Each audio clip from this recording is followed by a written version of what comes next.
Okay, well, welcome. It's good to see everybody. People are still joining, but let me kick things off right now so we don't take up too much time from our distinguished speaker today. I am Steve Fazzari. I'm the director of the Wiedenbaum Center on the Economy, Government, and Public Policy. Many of you are here, are longtime supporters and friends. I know we also, though, have people joining from various other places, and really glad to have you with our Wiedenbaum Center event, our inaugural event of the 2021 academic year.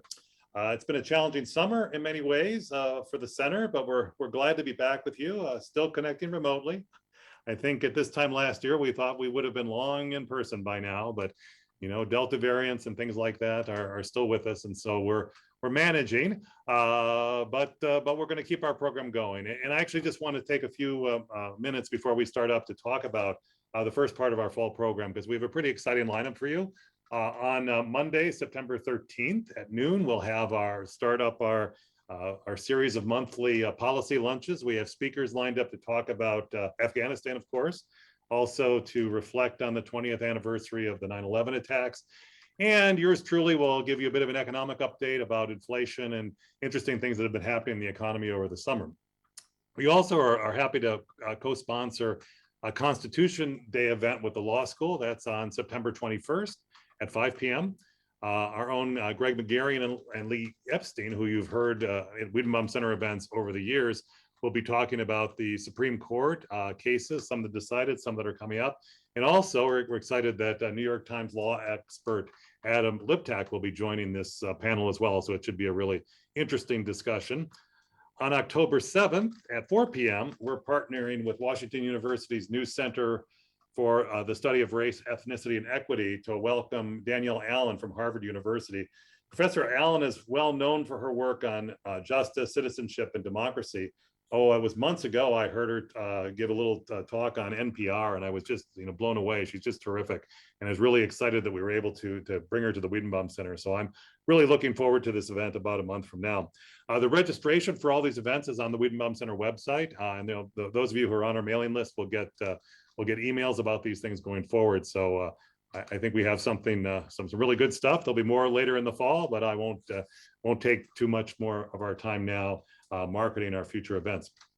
So as we considered important topics to discuss this fall, the political situation in Israel was at the top of our list. As most of you know, there was a very close and contentious election in Israel in last March. Actually sounds a lot like, well, maybe different from, but still related to what happened in the US past November. The outcome in the parliamentary system of Israel was uncertain for some time, but eventually the longtime Prime Minister Benjamin Netanyahu was replaced by Naftali Bennett, who became the 13th Prime Minister of Israel in June. We also just passed the first anniversary of the Abraham Accords that established normal diplomatic relationships between Israel, the United Arab Emirates, and Bahrain. That was the first normalization of relationships between Israel and Arab countries since an agreement with Jordan in 1994, almost 30 years ago. So a pretty significant event. Another factor in thinking about our fall program was the fact that we recognize we're still going to be remote, and we should take advantage of what remote allows us to do, which is to bring in expertise from all around the world. So we're really pleased to welcome back Professor Itai Sened to the Wiedenbaum Center and Washington University. Itai is a longtime friend and colleague. He was here on the WashU faculty for many years. He has a distinguished record of publication and teaching over a long career in political science. I remember Itai and I met in the halls of the old Elliott Hall when we were both young professors. He rose through the ranks and became chair of our political science department in 2004, just as I was finishing my term as chair in the economics department. So we got to know each other quite well and got to be close friends. Itai also directed our Center for New Institutional Social Science with lots of dedication and energy. He worked closely with my late colleague and Nobel laureate Douglas North, the prominent economic historian. And Itai was also very active in the Wiedenbaum Center events. He shared his expertise many times with us on Israeli and Middle Eastern politics, and spoke at our policy lunches and our breakfast meetings, and was a great asset to our discussion of issues around the world, but especially focused in the Middle East. A few years ago, Itai told me he was retiring from Washington University to return to Israel. I was a little surprised at that stage of his career, but I thought, well, maybe if he wants to relax, that might be a nice thing to do. But now I realize that retirement for Itai doesn't mean the same thing as it does for most of us. Itai is now Dean of the Faculty of Social Sciences at Tel Aviv University. He is the founding head of the Boris Mintz Institute for Strategic Policy Solutions to Global Challenges, and I'm sure he is busier than he ever has been. Thanks for coming back, Itai, during your retirement and joining us for our virtual session. Let's all give a virtual welcome to Professor Itai Sened and his talk entitled COVID-19, the Abraham Accords and the 2021 Elections, Israel's Politics in an Uncertain World. Itai, welcome back. The floor is yours. Okay, thank you so much. As is due, I will dedicate this talk to three great friends that are no longer with us. Steve has mentioned them, Douglas North, of course, and Murray Wiedenbaum, of course, and Norma Scofield, all of whom have been a huge influence on my career, and all of whom I will actually mention in passage in my talk.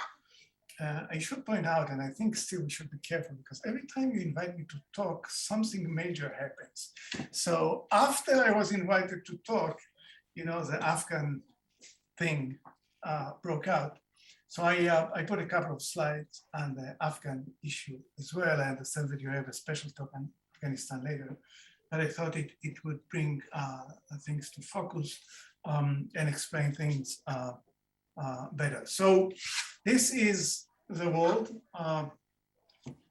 One of our more famous prime minister, Ehud Barak, once said, Israel is a wonderful villa in the middle of a really, really dangerous jungle, and that's a jungle. That's a picture of the jungle. And Afghanistan, of course, is here, and it's a desert mountain country. The life expectancy is 52 for male and 55 for female. GDP per capita is 2,000. And literacy rates is 60 for males and 30 for females. As you all know, the fate of women in Afghanistan is extraordinarily bleak. Afghanistan has been at war for the last 4 decades. And I will return to this theme later, but generally recommending democratic regimes in the Middle East is an ill-advised idea, and one of the mistakes that the United States entertained dealing with Afghanistan. It is wrought with endless tribal wars, endlessly. And so maybe one can argue about how the US should have gotten out of that, but it's a really good thing that they have gotten out of it.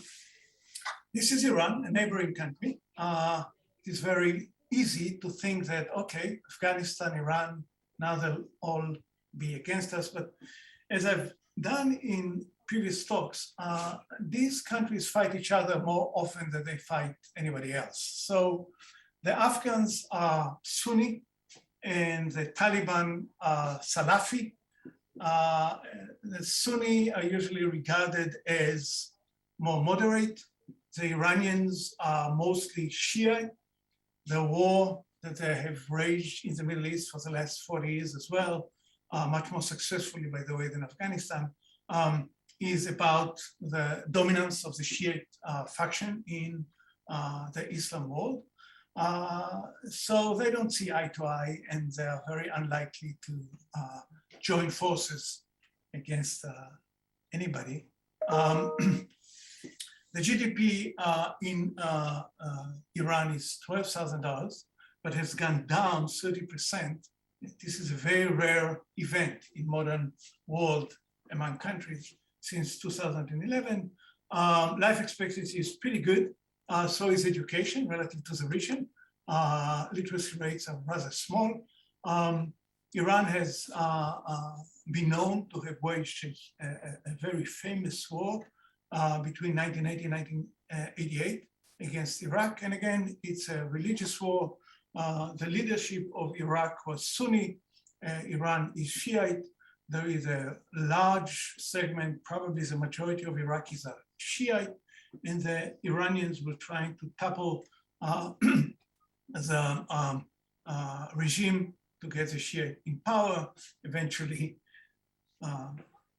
strangely enough, they were aided by the US invasion that toppled this regime. And now Iraq is kind of in between the influence of the United States and Iran, with a lot of Iranian activity in Iraq. And after the war with Iraq, the Iranians have become much better at waging covert war in the entire region. And they've done so successfully, putting bases in Lebanon that they have completely destroyed by now. Lebanon, just like Afghanistan, is by now a failed state on the brink of famine, water shortages, electricity shortages, all due to the influence of the Hezbollah that have become the major force in Lebanon and pretty much erased the rather creative and forceful efforts of Lebanon to become a democracy in the 80s, in the 50s and the 60s. It has been somewhat successful until the civil war again in the 70s. You know the theme here. In 1948, around that time, many Middle Eastern countries started an effort to become democratic. All of these efforts have failed. And one after the other, all of these regimes went back to autocratic regimes. Best case scenario, which is Iran, Syria to some extent, Egypt, Jordan is slightly more democratic, but very slightly so. That's best case scenario. Or failed states like Afghanistan or Lebanon. These are not states, these are countries where civil war and shortages and complete chaos. So it's all about institutions. And, you know, I think Douglas North, my dear friend who influenced me so much, has installed in me this vision and this kind of way to look at things. And in the Middle East, you have failed states, as I mentioned, or autocracies. And the autocracies hold much better than the failed state.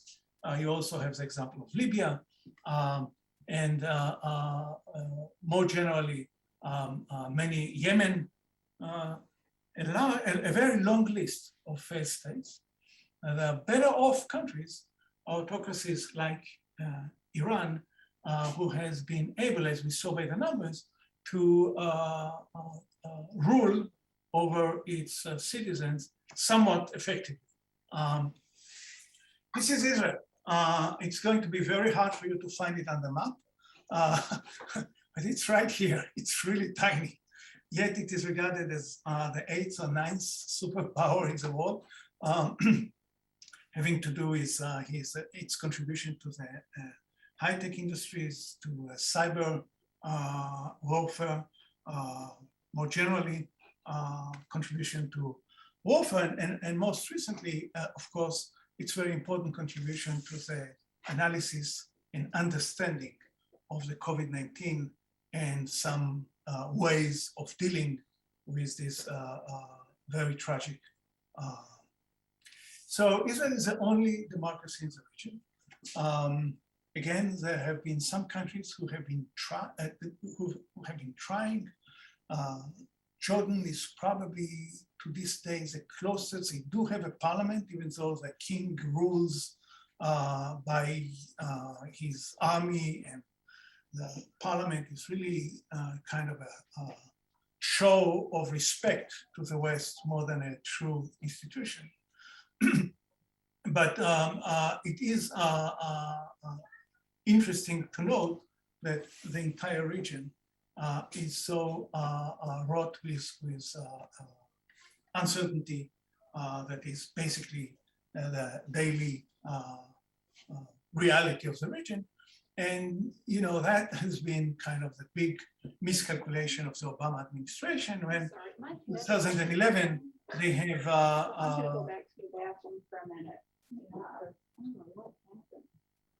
when in 2011 they have a bet, or they have risked the support of the Arab Spring, and we all know how it happened, how it ended. Civil wars of different kinds, certain countries completely falling into chaos, but countries like Egypt and Morocco and Tunisia and Algeria, going back to the old, and now Syria as well, going back to the old autocratic regimes. And the numbers clearly show this. The literacy rates in Israel is basically 100%. It's 99% among men, 97% among women. It's one of the highest in the world. Of course, the 1% and the 3% has to do with very extreme exceptions. The per capita income is 42 note, 20 times as much as Afghanistan and 4 times as much as Iran. Life expectancy is among the highest in the world. And the main industries are, of course, high-tech. Israel has very little left of anything else, to be perfectly honest. Its agriculture is tumbling, old industries are disappearing, and it is very significant because high-tech is a type of industry that requires very high-end levels of education and skills, but also it's a very global industry. So you have to be connected, and I will come back to that when I discuss my optimism. And in this region, it's very dangerous to be optimistic, but my optimism with the Abraham Accord, and it has to do with this. 3 of Israeli universities are top 100, and Tel Aviv University that is not top 100. By the way, Steve, this is why they brought me in to get on that. Is 8th among higher education institution patent registration. So it's a very high-end, highly educated population. The Abraham Accords are very interesting, and Steve, in his opening remarks, have referred to that, and that's a very important reference. People tend to forget that the Middle East has been, or Israel has been, at peace, both with Egypt and Jordan, for a very, very long time. With Egypt since 73, with Jordan since 94, and it shows that peace can work in the Middle East because everyone knows that these peace agreements that Israel signed with Egypt and with Jordan have been challenged by the events in the Middle East time and again and again and again. And the eruptions of smaller wars that have been common in this region and have really shaken up these peace agreements, have not broken them up. And the very tense relationship between the King of Jordan and Benjamin Netanyahu. And it was very bad over the last 2 decades, but mostly in the last decade. People have not followed up, but Abdallah, King of Jordan, accused Netanyahu, probably rightly so, of not always telling the truth and doing things that were really against the spirit, not necessarily against the formal agreement, but against the spirit of the agreement time and again and again and again. It is interesting, it is very interesting, and we'll get back there towards the end of the discussion, that Abdallah has endorsed the new government very warmly. He has made several open remarks about how glad he is that this government is now in place. And as a precursor, and I'll get back to it later, you have to understand that the new government of Israel is made of very different parties, some of which are relatively extreme right annexation types, like Bennett's own party, but also the other party that is very close to it, which is New Hope. It's called New Hope, headed by Gideon Saar. And both parties are right to Likud, So one has to be careful not to misunderstand this buildup. But, and this is a very important remark that I want to emphasize, is that the Abraham Accords are for real. We live in Israel, and as a dean of social sciences, I would have a discussion of collaborations with Bahrain or with the Emirates almost every week.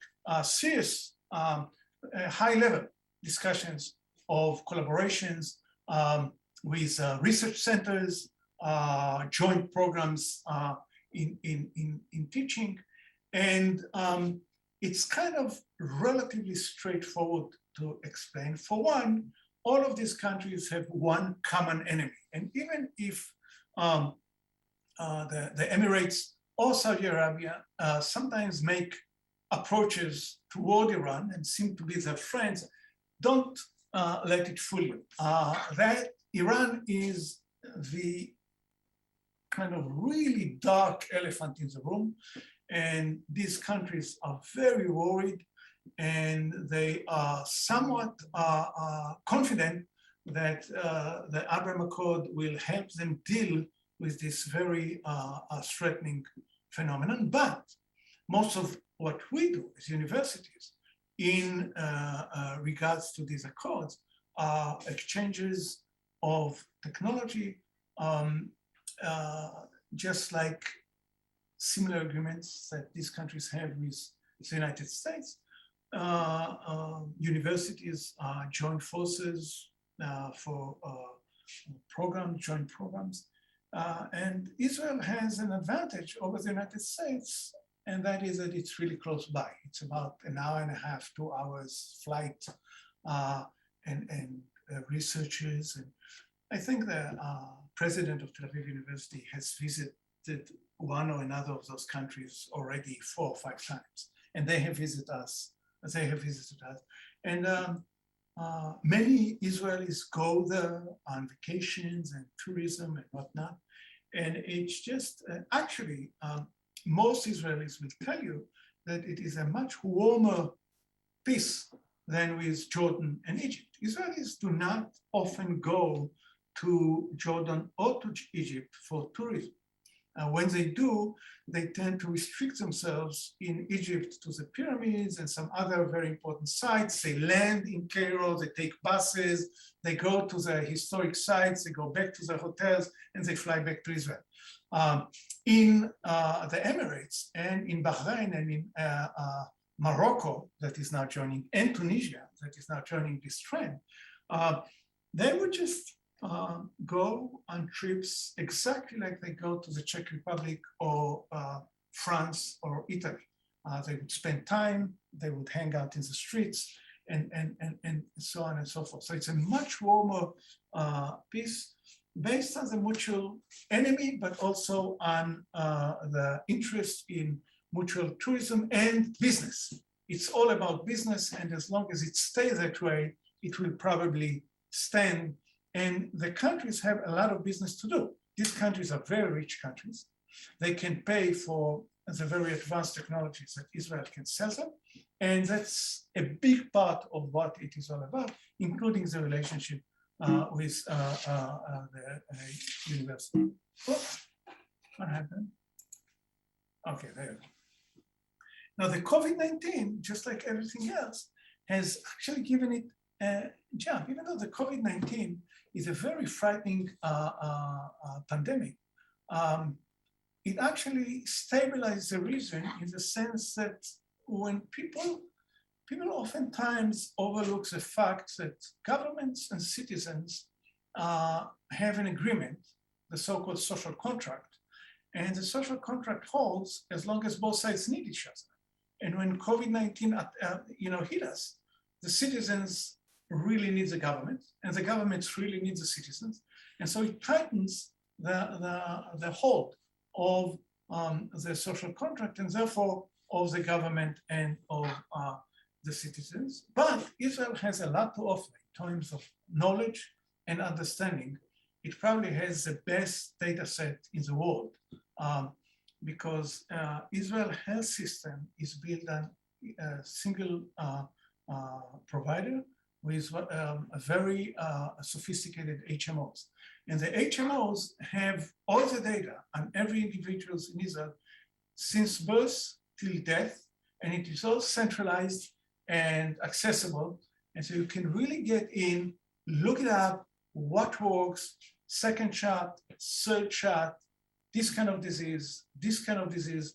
And of course, as you probably know, Pfizer is using this data to study all of its vaccines. And actually, Israeli as citizens are somewhat concerned that they have become a part of a real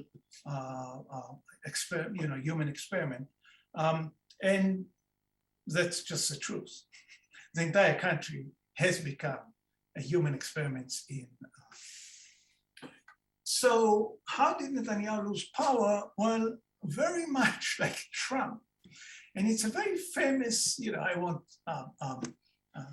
compete with Steve Smith on American politics, but it is a very well-known thing in politics that fear gets you votes. If you get your voters to believe that the opponent is really dangerous to you or threatens you, you get them to vote for you. But here it was overdone. Both Netanyahu and Trump has instilled so much fear in the voters, and both Lapid in Israel and Biden in the United States actually came and said, look guys, we can actually handle it. We can actually get out of it. Whether they can or not remains to be seen. But the message was passed and somehow influenced voters' choice. Now, voters' choice is a huge topic that I won't get into right now, but it seems to have worked. So how long will it last? I'm not an expert on American politics, but as long as the other side does not bring some hope to the voters, and here's a really a good opportunity to mention Murray Whitman, because you recall the big rise of the Republican Party under Ronald Reagan. And we know the influence of Murray Whitman on Ronald Reagan. And the hope that was instilled in the voters' mind is, we will free the economy of all of the constraints and everyone will be better off. Of course, the message was crafted by my dear friend, Murray Whitman, amongst others, but he was very influential there. So there was something to hope for. And Lapid was very careful, and even though he was not that popular, and he still is not popular, but he's not that popular at all. But he's been able to send a similar message. And that's an opportunity to mention my dear mentor, William H. Schweiker, who invented the concept of a minimum of the logical minimum winning coalition. And Steve mentioned it at the opening remarks. It was very strange, but very much to be expected. And it was a minimum winning coalition is a coalition that has one vote more than it needs in parliament. And it's not like in the United States where you have one party taking it all and the other party losing it all. But of course you have a division of authorities between Congress and the Senate and the president. So it's not that simple, but in elections, as elections go, you have one party winning the majority and the other staying in a minority. In Israel, it doesn't work that way. You have 12, 13, 14, 15 parties, and you have to form a coalition. And the problem of Netanyahu was that he came short of one vote. And everybody knew that he was short of one vote and that he couldn't get the vote. And this was a genius approach that Lapid made to Bennett, who only controls 6 of 120 members of parliament. Lapid himself controls 20. So it's a tiny party. But he figured if he gives the prime minister position to Bennett, he has a 61 votes, and that's 61 out of 120. So it's exactly 50% plus 1, okay? And that's exactly where they are. And minimum winning coalitions have the force of stay because everybody in the coalition understands that if anyone, fools around, everybody goes to election and nobody wants to go to election. These are tiny parties that have done pretty well in the 2021 elections, and they don't want to bet on the luck. It's very hard to tell what will happen in the next election. And so it's a really great example of how minimum oiling coalitions really work. And of course, having directly to do with many, many years of work with Norman Scofield, the late Norman Scofield, that just passed away. He and I have worked on this for many, many years. And it's just a very powerful rule in parliamentary systems that minimum winning coalitions stay. They have the power of stay precisely because they can't shirk, nobody can shirk, and because they are worried about losing this very tiny majority if new elections are called. So how long will it last? That's another aspect of it that you should know that the international media doesn't cover very well. And that is that if the one thing that unifies all the members of this coalition is a real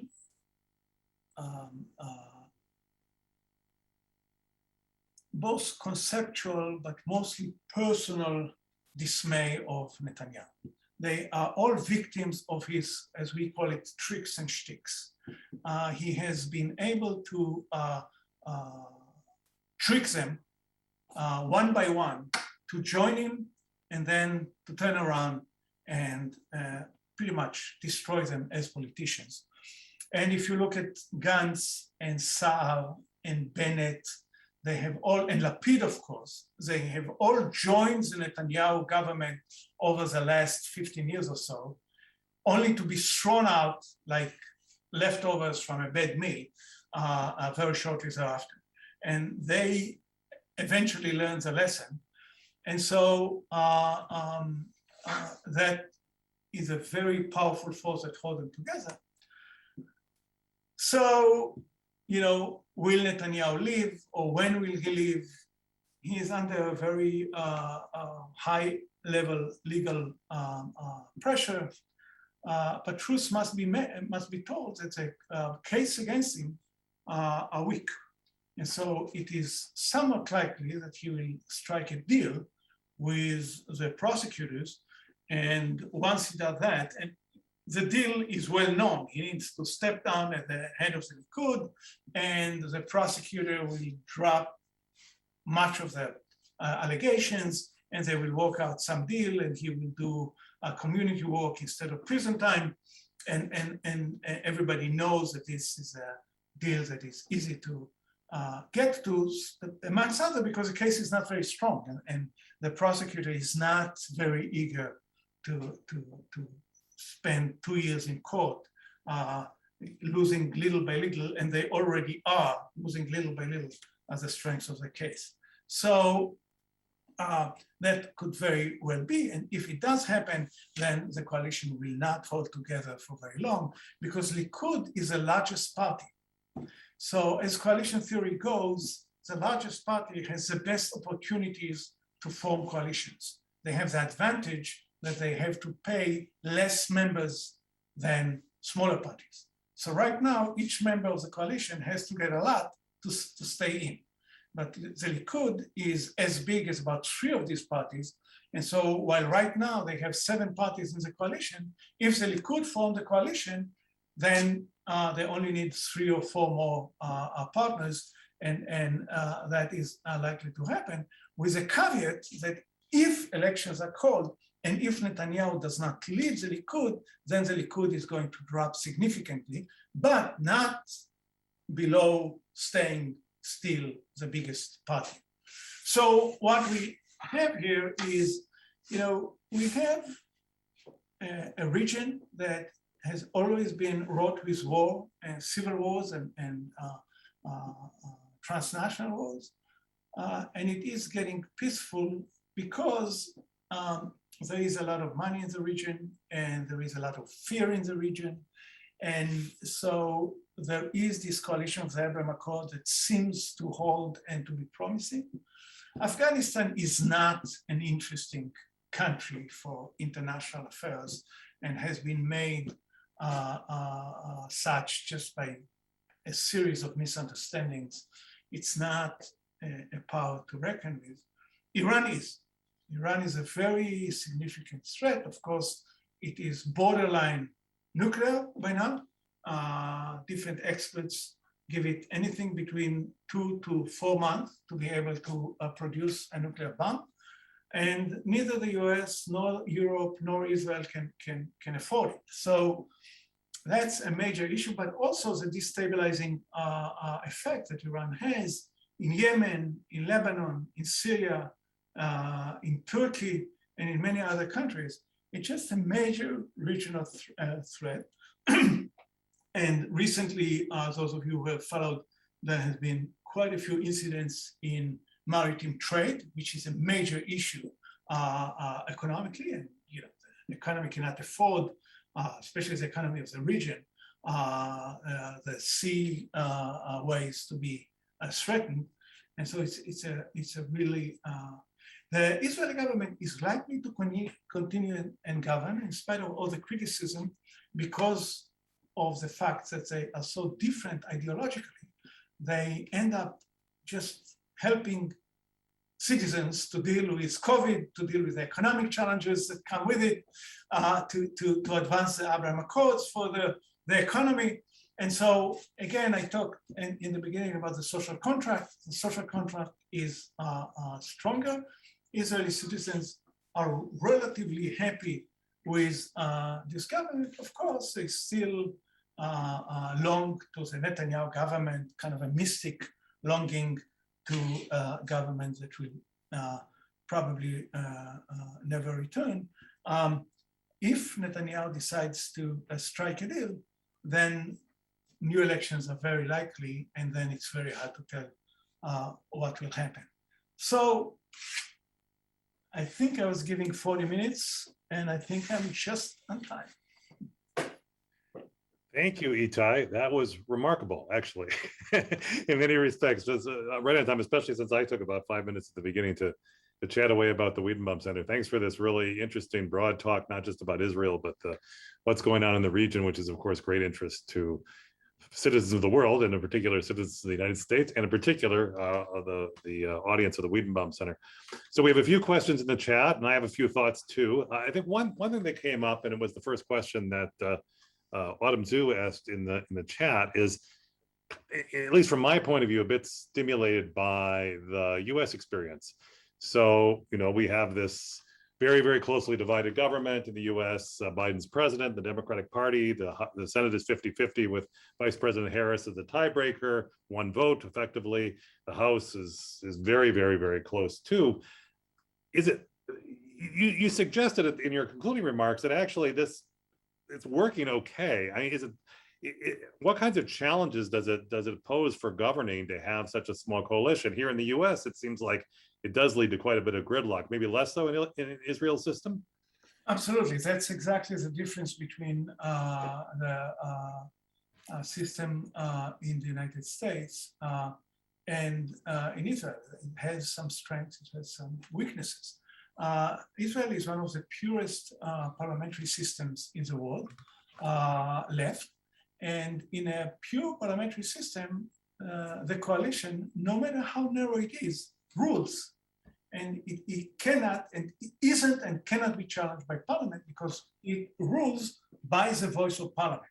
So of course, now, for example, they're getting into this huge fight over the budget vote to happen in about a month and a half. And they will fight it over and over and over again, but because it's a huge issue. But eventually the coalition will put together the troops, and the exactly 61 votes that it needs will pass, and they will have to give parts of the budget away. But unlike the United States, there will not be gridlock. There will be division of the pie. Some will need to get some extras. Some will kind of force the government to give up some of the reforms. But in the end, 61 votes will vote, and that will be the end of it. And that, in this respect, it's very different in the US, where the Congress votes one thing, then it goes to the Senate changes, it goes back to and then the president doesn't like it. Right now, as strange as it may sound, and sometimes it's a huge drawback of this parliamentary system, Bennett, with his 6 out of 120 seats in parliament, rules. And whoever is in the coalition will vote for him. So in this respect, there is virtually no gridlock. A lot of negotiations, screaming and shouting, but no gridlock. Very interesting, actually. It sounds like, in some ways, at least the model, I refer to my colleague Steve Smith on this in American politics once again, but the US model historically might have been that you would have this kind of negotiation and horse trading and all this kind of thing going on within Congress and between the parties, but that seems to kind of fallen apart. It sounds like that happens within the governing coalition in Israel, and that's exactly true. And another friend of ours who is fortunately still with us, Gary Miller, that has taught me most of what I know about American politics, and we have discussed this so many times that in the Senate or in Congress, these disputes will put an end to a legislation. In a parliamentary system like in Israel, these disputes are almost always resolved in a compromise and the legislation goes through. It's very interesting. So Joaquin Otero has some interesting questions in the chat window. In particular, this issue of annexing the West Bank. I mean, the West Bank is becoming, it seems, at least from my point of view as an outsider, this kind of impossible problem. We'd figure at some point something's going to happen, but really what's happening there? So what's your sense of what the policy is in the new government towards the West Bank? That's the trick of this government. It has no policy towards the West Bank. It cannot afford a policy. Just 3 or 4 days ago, Gantz went after many, many years and met with Abu Abbas, president of the Palestinian Authority. And it created a huge havoc in the coalition because, as I mentioned, the coalition is made of 2 parties that are very hawkish and would not and are annexationist in ideology, and 2 parties that are very strong advocates for the 2-state solutions. So, and actually one other party, an ultra-Muslim party, is also a member of this coalition, which is the first time in Israel. And so they cannot afford having this dispute. And another threat over the government is precisely if a major breakout happens in Gaza or in the West Bank, then this coalition will fall apart because it is so split on this issue. But it is a matter of fact, and it is clearly declared that they will not deal with this issue. And actually, there was a discussion that I know of from someone who was in the room. There was a discussion with the Biden administration to leave this issue alone for a while until everybody feels slightly safe. Interesting and challenging, to say the least. I just want to go to Gail Jackson's question. We're kind of jumping around here, but there's a lot of interesting ideas about social media. So there's a sense here in the US that social media has been so important in driving some of the strange politics, the vaccine issues, the arguments that COVID is not really even a disease, or all these kinds of things. Is that different in Israel? Is there in Israel and all over Europe, and I've been engaged in this discussion because it directly affects the university, because we cannot really, unlike WashU, where you have a closed quarters that you can close and open according to your decisions, Israeli universities do not have this privilege. So we are constantly struggling with the significant group affected by this social media that denies the whole thing, refuses to get vaccinated. There are, as of today, about 950,000 of those, so 10% of the population, vaccines objectors.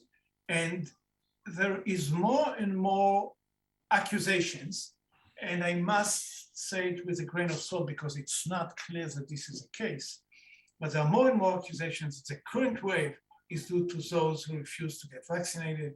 It seems to be a lot more complicated than that. But the social media are as active in Israel, as in the United States, as in all of Europe. In this respect, there is no difference, only that it is somewhat more surprising precisely because of the way the health system in Israel works. The health system in Israel is fully accessible to everyone. So there shouldn't be knowledge gaps. If you want to see your doctor, you just walk down the street into the local branch of the HMO and you go see the doctor. You don't need to pay, you don't need to say, you don't need to do anything. And you can sit there and talk to the doctor as long as you want on anything you want. So the accessibility of the system is so extreme, and yet there is a significant, again, 10% of the population that denies the scientific information that is so readily available to citizens of Israel. Yes, it's frustrating, but it sounds like this is a phenomenon that is something we're dealing with. It occurs to me too that even in other countries that you've talked about at the early part of your talk, Iran and things, and other places, maybe Afghanistan too, that social media is even playing a role in how these things are unfolding, which actually leads in a way to an interesting question from Lynn Wallace in our chat about, and I think this refers to the earlier part of your talk where you were talking about the failed states elsewhere in the Middle East. And it's along the lines of, well, if people want a different kind of government, why can they not make it happen? Yes, it's going to be conflictual and things along those lines, but what are the barriers? You probably talked about this a little bit. Maybe we can expand on that a little bit. What are the barriers too that have prevented these popular movements, maybe even enhanced by social media in recent years, from changing the story of the rest of the Middle East? It goes back to a quote from Douglas North, actually 1993 Nobel presentation. And he answered this question there very ably. The culture of these countries is so very different. If you look at the tribal wars in Afghanistan, that has kind of been their lives forever. They don't trust central governments, they trust the local tribe leader. And they don't necessarily want a central government, not so much because they have anything against democracy or because they don't like or despise the idea of democracy, but because in these regions, the tribal head is the utmost authority. And, I grew up in the south of Israel among Bedouin tribes. And I've seen it in my entire childhood. When in doubt, you go to the leader of the tribe and you ask the leader. Now, when these leaders of those tribes can get along, which is very rare actually, because they have so many reasons to fight over territory, over money, over so many different things, that they usually end up in a very conflictual relationship. And so there's a lot of animosity in the tribal community. So that's one big part of it. The other big part of it also goes to our work on new institutional social sciences. They just do not have the institutions to hold all of this together. Many have lamented and raised worries about the future of Israel. Can Israel hold together for very long? Israel has become somewhat more tribal in recent years with so many different communities fighting over so many different things. But what people don't realize is that Israel is networked with very powerful institutions. Take the health system. Everybody goes to a health clinic, and the health clinic is always there. There are 5 different HMOs. They compete, but they are a very kind of routine part of your life. You have a functioning parliament, and it's a small country, so everyone knows somebody who actually is serving in parliament at any given time. You know, for example, right now we have borrowed 2 of our professors in my faculty, parliament members. And so you see them on a day-to-day, you know, it's part of your life. So democracy is kind of an obvious routine part of your life. And that's what is so missing in these other countries. It is so remote. What is real is a tribal reality. What is remote and hard to understand is those institutions that don't really play a central role in your life.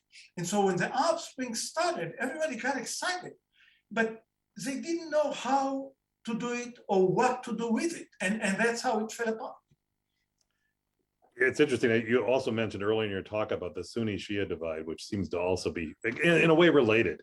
A sense of, I don't know too much about these things, but my understanding is the actual divide goes back to a rather obscure, different 12th century nonsense. Yes. How the son of Muhammad should be treated, but the result is this, this incredible division within the Islamic world that has been, not just Islamic world. I'll give you an example from home. So in our university, we've been somewhat concerned that we don't have enough Arab employees. We have enough professors and enough students of the Arab community, and we're doing very well with them. But simple employees, we don't have. So the university went on kind of a march to recruit Arab members to our administrative staff. And we have recruited some, and then at a certain point, one of my faculty comes to talk to me and he says, "You recruited the wrong people. You recruited Christian Arabs. You did not recruit Muslim Arabs." And it kind of, every time it comes up, and you have to be so careful with these things.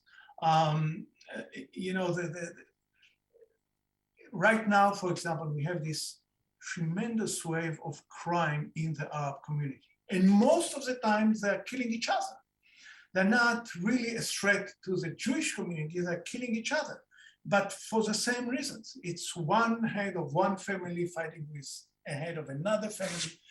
And that is an issue that you probably see in crime scenes in some Western countries, but you don't see it in kind of the routine day-to-day life as we do here in the Middle East. And that's a huge threat to reckon. Speaking of challenges, our colleague and friend Bill Lowry also put a question in there about Iran. The concerns about the threats are compelling. How should we address? Should we be, pushing the sanction direction? Should we be reaching out to moderates? Hard problem. Don't expect you to have the answer, but I'm sure you have some thoughts. No, it's actually, I think Bill just put this. Hi, Bill. Thank you so much for putting the question. He knows my answer, and I can't even say it out loud, but there was a similar threat coming from Iraq many years ago, and then from Syria many years ago. And what was done then should be done now. You shouldn't hit any civilians, or you should do everything you can. Iran is not a powerful country. And we have waited for too long to deal with this problem. It's actually very similar to the situation in North Korea. It's just a kind of a tiny country that has no real power, that puts its hand on nuclear weapons and all of a sudden becomes a threat to everybody. And these things have to be dealt the way they have to be dealt with, meaning you have to take the nuclear power away from them. Now, the Obama agreement with Iran did some good. It did slow it down. It did put it in the box. And everybody was worried, partly appropriately so, that it is in the box. And that's a good thing.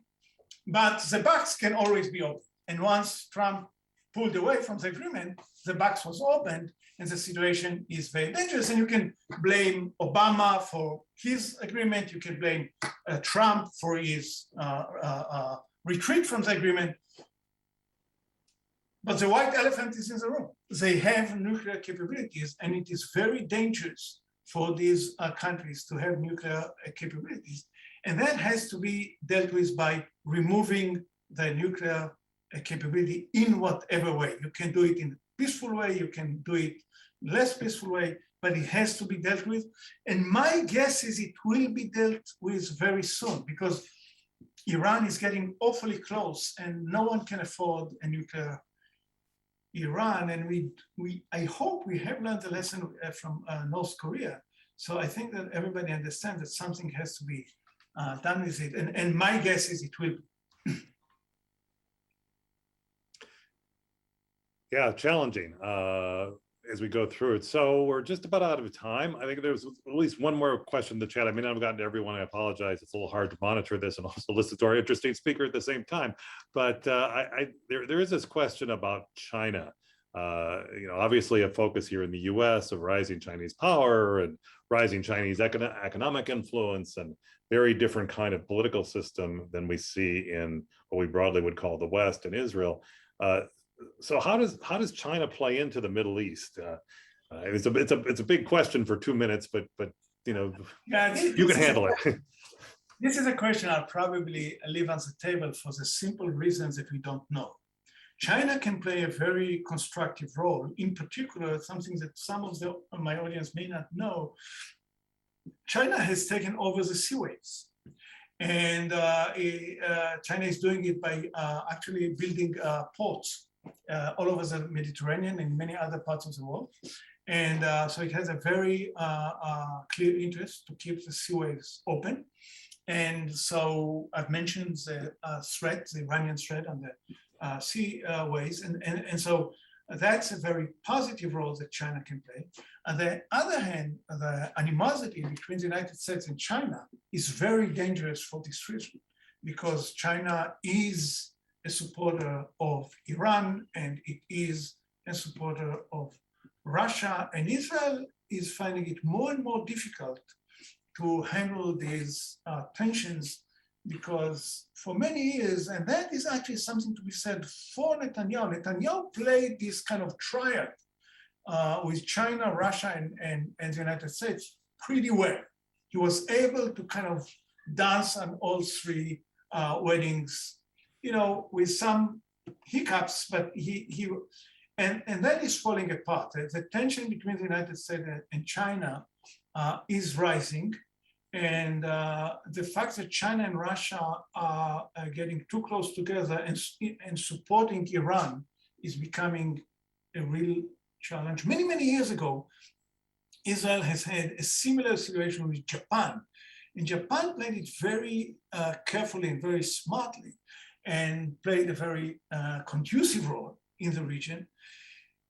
China, as I said in my opening sentence answering this question, the jury is out. They have to decide whether they want to be a positive player in this region, or they want to drag this region into the tension between China and the US. If they decide the latter, then it will be an additional challenge on the region, which will be very hard to deal with.